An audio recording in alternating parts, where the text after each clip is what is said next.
Salut! Mă numesc Ion și sunt aici pentru a-ți povesti despre cel mai nou produs de pe piața autohtonă. Dar mai întâi vreau să-ți fac un spoiler. De acum înainte nu va mai trebui să economisești hârtia igienică. Niciodată! Sună intrigant, nu-i așa? De ce? Hai să-ți explic. Dar va trebui să rămâi cu mine până la final, așa că fii gata pentru cele mai productive 3 minute din viața ta.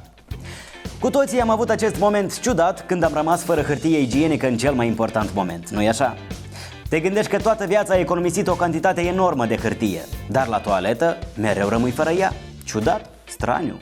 De ce oare se întâmplă așa că atunci când nu ai nevoie de ea, aceasta mereu este acolo și doar atunci când chiar îți trebuie, hârtia parcă dispare automat? Oare este vorba despre karmă? Dar, de acum înainte nu va mai trebui să economisești sau să rogi pe cineva să ți-o aducă, pentru că acum există hârtie igienică Tork. Noi ne-am gândit la nevoile tale, ne-am gândit cum să facem în așa fel încât să nu mai rămâi fără hârtie. Clienți diferiți, nevoi diferite. Asta este ceea ce ne definește.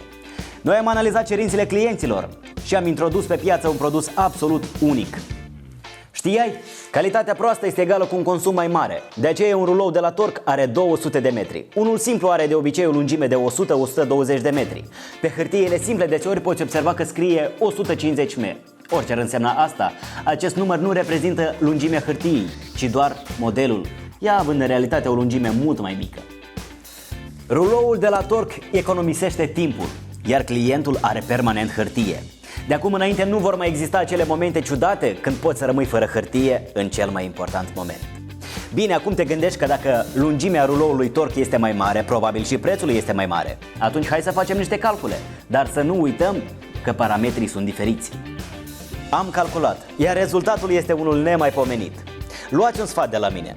Ca și client, cea mai mare greșeală pe care o faci este să compari prețurile produselor asemănătoare. Mai corect ar fi să te uiți la factura finală, adică cea de la final de lună. Iar raportul preț-calitate al brandului Tork de la Toreco corespunde la maxim. Apropo, știați că hârtie de proastă calitate aruncată în toaletă nu se dizolvă? Infundă canalizarea și provoacă necazuri. Hârtia Tork însă este 100% eco, vă putem prezenta și certificatul FSC. Dar dacă să mai stăm puțin și să analizăm piața din ziua de astăzi, cumpără de la producători hârtie ieftină făcând din aceeași calitate proastă și prosoape de mâini și hârtie de WC. Densitatea diferă. Un produs de calitate proastă e mai subțire și are mai puțină celuloză. Furnizorul ar trebui să ceară densitatea și perimetrul, dar desigur nimeni nu face asta. Lățimea diferă, reduce din cantitate, respectiv și din preț, fiind de o lungime cu una un pic mai lată, iar oamenii nu măsoară niciodată lungimea unui rulou, mai ales când vine vorba de volume mare. Încearcă și tu un experiment. Ia un rulou de hârtie obișnuită, cea mai simplă pe care o găsești la piață, și un rulou de hârtie Tork. Măsoară și vezi care sunt diferențele. Ai măsurat? Ai văzut diferențele? Oamenii sunt amăgiți cumpărând hârtie de calitate proastă. De aceea, fii atent la lungimea, calitatea și densitatea acesteia. Și ultima chestie pentru ziua de astăzi. Ai observat și tu că în unele localuri nu întotdeauna este hârtie de WC. Când intri într-un local și nu este hârtie de WC, se strică reputația localului.